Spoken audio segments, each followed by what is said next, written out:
Autobiografía de un yogui, capítulo 8, el gran científico de la India, J.C. Bose, que estamos grabando también desde Goa. Los inventos de comunicación inalámbrica de Jagadish Chandra Bose son anteriores a los de Marconi.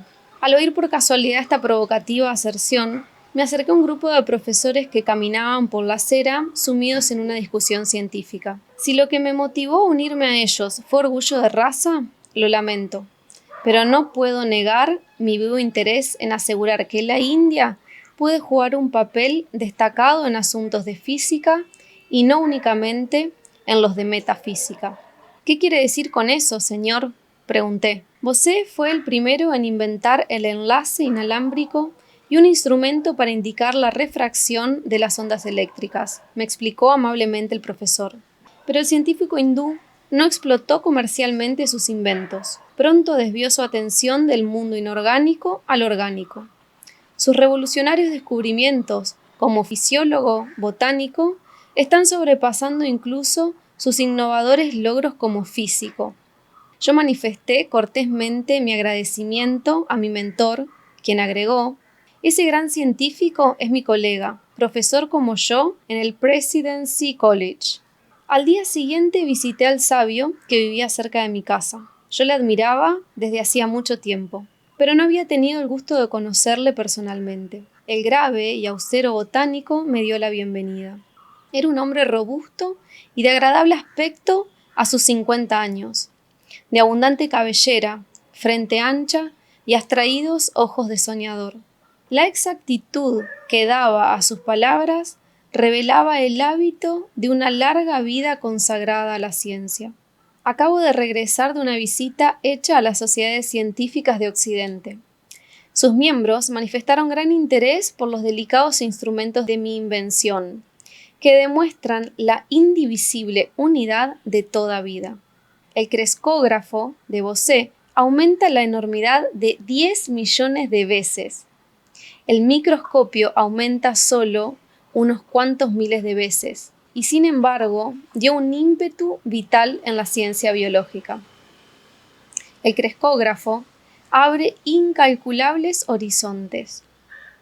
Usted ha hecho mucho, señor, para apresurar el abrazo de Oriente y Occidente con los brazos impersonales de la ciencia, le dije. Yo fui educado en Cambridge. Qué admirable es el método occidental de someter toda teoría a una escrupulosa verificación experimental. Aquel procedimiento empírico ha ido de la mano con el don de la introspección, que es mi herencia oriental. Reunidos ambos, me han capacitado para sondear los silenciosos reinos de la naturaleza largo tiempo incomunicados. Los reveladores gráficos de mi crescógrafo constituyen una evidencia, incluso para los más escépticos, de que las plantas tienen un sistema nervioso sensitivo y una variada vida emocional. Amor, odio, alegría, temor, placer, dolor, excitabilidad, estupor y otras incontables respuestas correspondientes a los estímulos recibidos son tan universales en las plantas como en los animales. El singular latido de la vida que palpita en toda la creación podía parecer solo una imagen poética antes de su llegada, profesor. Conocí una vez a un santo que jamás arrancaba una flor. ¿Debo yo robar a un rosal la ostentación de su belleza?, decía él. ¿Debo lastimar su dignidad con mi rudo expolio? Esas palabras de simpatía están comprobadas literalmente por sus descubrimientos. El poeta está íntimamente unido a la verdad, en tanto que el hombre de ciencia se acerque torpemente. Venga algún día a mi laboratorio y vea los inequívocos testimonios de mi crescógrafo. Agradecido, acepté su invitación y me retiré. Más tarde supe que el profesor había dejado el Presidency College y estaba tratando de fundar un centro de investigación en Calcuta. Cuando se abrió el Instituto Bose, asistí a la ceremonia inaugural. Centenares de personas entusiastas deambulaban por el recinto. yo estaba encantado con el simbolismo artístico y espiritual de la nueva casa de la ciencia. La verja de la entrada es una reliquia centenaria de un distante santuario. Detrás de un estanque de lotos, una escultura femenina con una antorcha simbolizaba el respeto que en la India se tiene por la mujer, como la inmortal portadora de luz. El jardín tenía un pequeño templo, consagrado al noumeno que mora más allá del fenómeno. El pensamiento de la divinidad incorpórea era sugerido por la ausencia de imágenes de altar.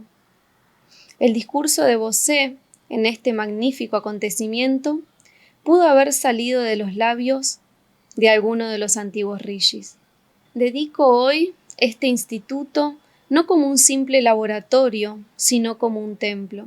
La reverente solemnidad de sus palabras se extendió a manera de invisible palio envolviendo a la multitud que llenaba el auditorio.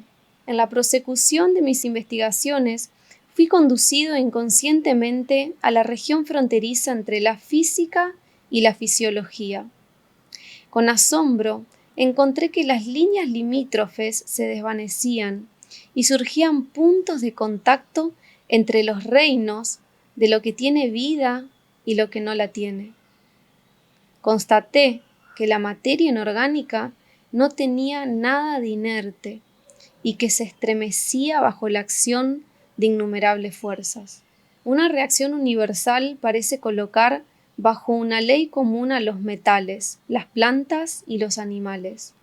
Todos muestran esencialmente el mismo fenómeno de fatiga y decaimiento, con posibilidades de recuperación y de exaltación, así como la permanente ausencia de reacción que acompaña a la muerte.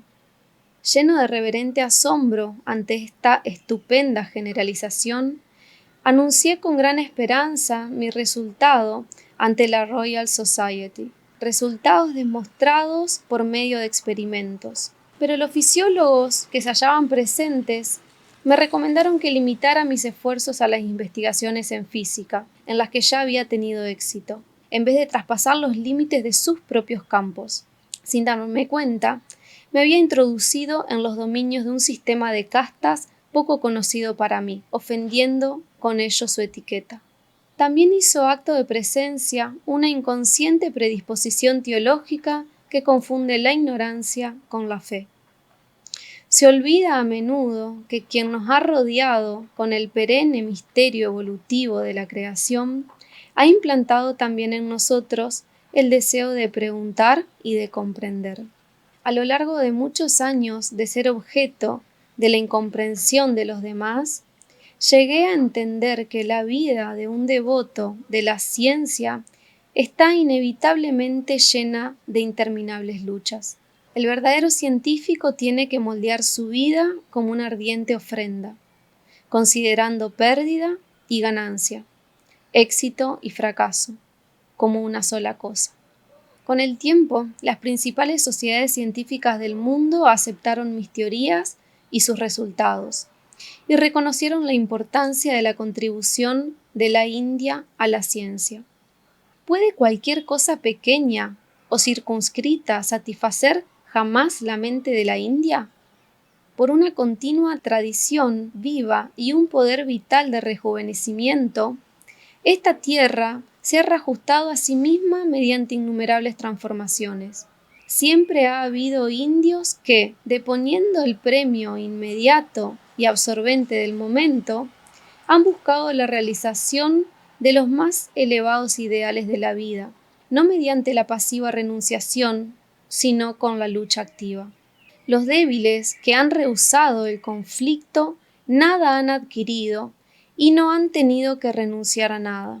Solo el que ha sabido luchar y vencer puede enriquecer al mundo dotándolo de los frutos de sus victoriosas experiencias. El trabajo ya realizado en el laboratorio Bosé sobre la respuesta de la materia y las inesperadas revelaciones en la vida de las plantas ha abierto un amplio campo de investigación en la física, la fisiología, la medicina, la agricultura e incluso la psicología. Problemas hasta ahora considerados insolubles han entrado en la esfera de la investigación experimental. Mas es imposible obtener gran éxito sin una rigurosa exactitud. He ahí la razón de esa larga serie de instrumentos y aparatos supersensibles diseñados por mí, que se encuentran expuestos ante ustedes hoy, a la entrada del auditorio. Ellos hablan de los prolongados esfuerzos por atravesar la ilusoria apariencia, con el fin de penetrar en la realidad que permanece invisible, y del infatigable trabajo, de la perseverancia y del ingenio que se requieren para superar las limitaciones humanas. Todo científico creador sabe que el verdadero laboratorio es la mente. Allí, más allá de toda ilusión, descubre él las leyes de la verdad. Las conferencias que se dicten aquí no serán meras repeticiones de conocimientos ya sabidos. Ellas anunciarán nuevos descubrimientos demostrados por primera vez en estas salas. Mediante la publicación regular del trabajo del Instituto, estas contribuciones de la India alcanzarán al mundo entero y se convertirán en propiedad pública. Jamás se patentará invento alguno. El espíritu de nuestra cultura nacional exige que nos liberemos para siempre de la profanación de utilizar conocimientos solamente para obtener ganancias personales. Es mi deseo, además, que las instalaciones de este instituto estén, hasta donde sea posible, al alcance de los trabajadores de todas las naciones. En este aspecto estoy tratando de llevar adelante la tradición de mi país. Desde hace 25 centurias, la India dio la bienvenida en sus antiguas universidades de Nalanda y Taxila a investigadores de todas partes del mundo. Aunque la ciencia no sea de Oriente ni de Occidente, sino más bien internacional en su universalidad, la India está especialmente capacitada para realizar una gran contribución.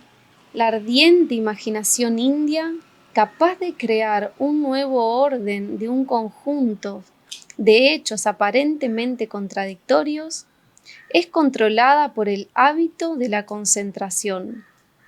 Dicho control confiere el poder de sostener la mente en la investigación de la verdad con infinita paciencia. Las lágrimas fluían de mis ojos al concluir las palabras del hombre de ciencia. ¿Acaso no es la paciencia un sinónimo de la India que confunde tanto al tiempo como a los historiadores? Visité el centro de investigaciones en otra ocasión, poco tiempo después de su apertura. El gran botánico, atento a su promesa, me llevó a su tranquilo laboratorio. Conectaré el crescógrafo a este helecho. El aumento que posibilita el aparato es tremendo. Si el arrastrarse de un caracol fuese aumentado en esta misma proporción, la criatura parecería caminar con la velocidad de un tren expreso. Mi mirada estaba fija con avidez en la pantalla que reflejaba la sombra del helecho aumentado de volumen. Diminutos movimientos de vida eran ahora claramente perceptibles. La planta iba creciendo muy lentamente delante de mis ojos fascinados. El científico tocó la punta del helecho con una pequeña varilla de metal. Los movimientos se detuvieron abruptamente, reasumiendo su elocuente ritmo tan pronto como la varilla fue retirada. ¿Ya ha visto cómo una ligera interferencia externa es nociva para el tejido sensitivo?, me hizo notar Bosé. Observe, le daré ahora cloroformo y después un antídoto. El efecto del cloroformo detuvo el crecimiento y el antídoto lo reavivó. Las formas evolutivas que aparecían en la pantalla me atraían más intensamente que la más emotiva escena de cine. Mi compañero, quien ahora hacía el papel de villano, introdujo un afilado instrumento a través de una parte del helecho. Se manifestó el dolor, indicado por las espasmódicas sacudidas. cuando deslizó una navaja a través del tallo del helecho, la sombra se agitó violentamente y después se aquietó de manera definitiva con la final manifestación de la muerte. Cloroformando previamente un árbol enorme, logré trasplantarlo con éxito. Generalmente, tales monarcas de la selva mueren muy pronto después de haber sido trasplantados. Jagadish sonrió alegremente al recordar la salvadora maniobra. Las gráficas de mi delicado aparato han probado que los árboles tienen un sistema circulatorio. El movimiento de la savia corresponde a la presión de la sangre en los cuerpos de los animales. El ascenso de la savia no puede explicarse mediante los principios de la mecánica enunciados comúnmente, tales como el de la atracción capilar. El fenómeno se ha descubierto por medio del crescógrafo, como la actividad de las células vivas.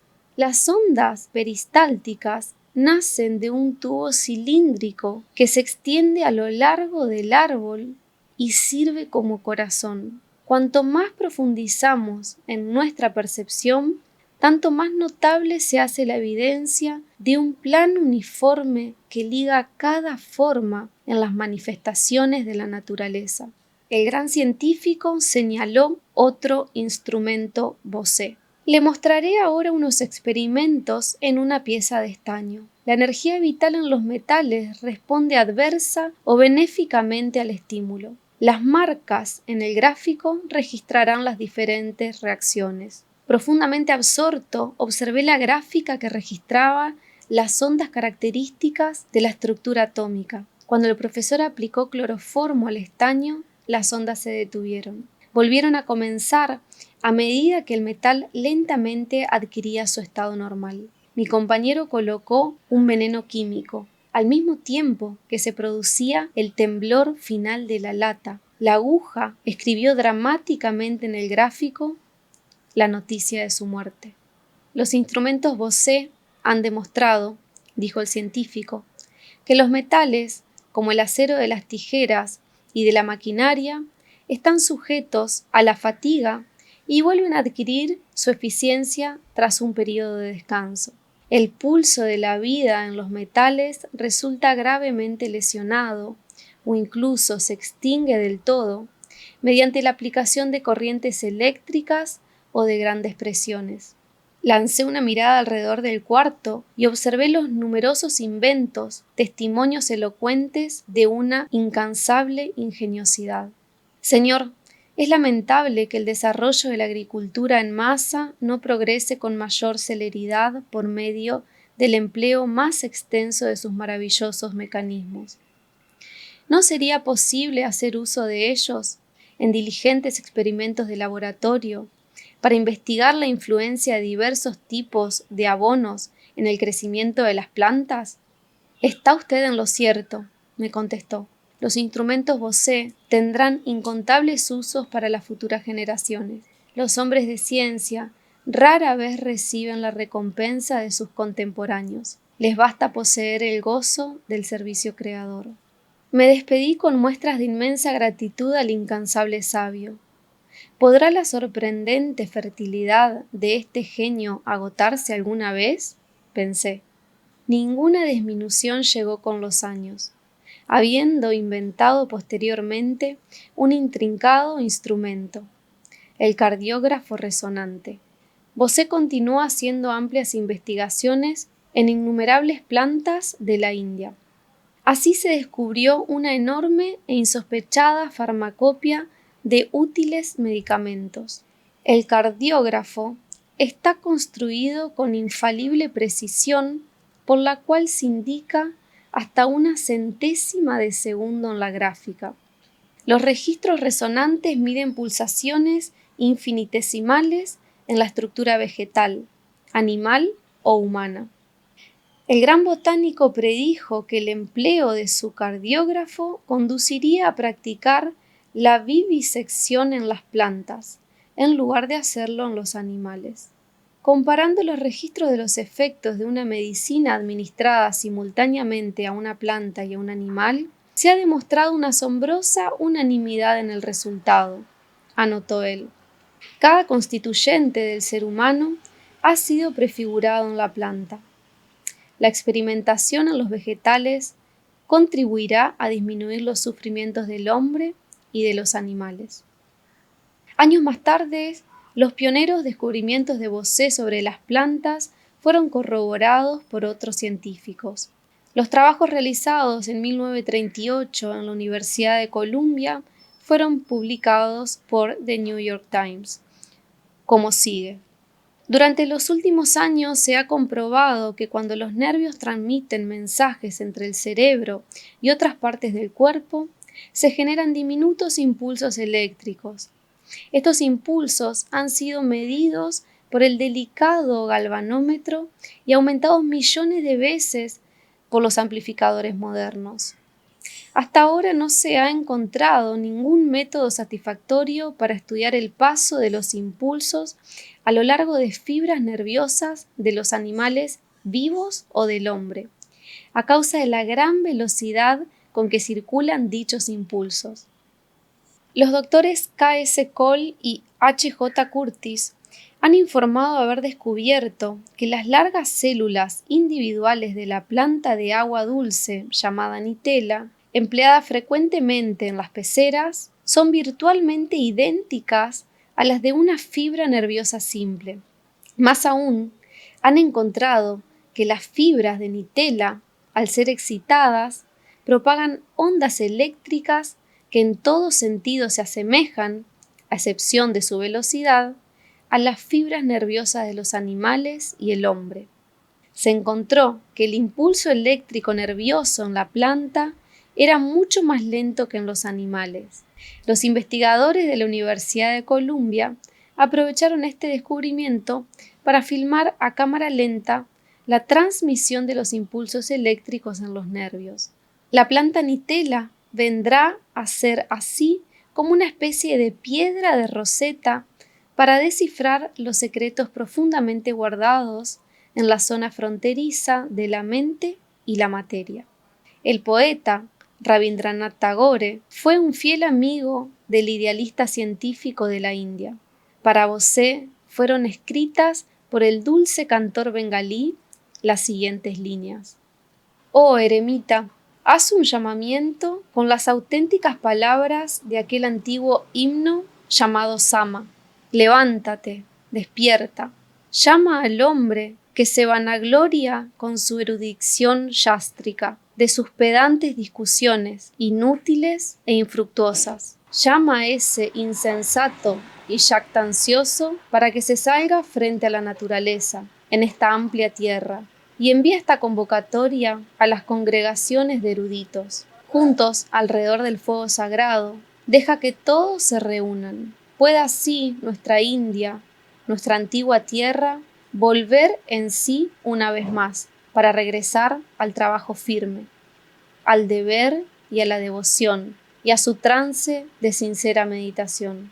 Dejémosla que una vez más se siente en calma, sin avaricia, sin rivalidad, pura, y que, de nuevo, desde su elevado sitial y plataforma, enseñe su ciencia a todos los demás pueblos».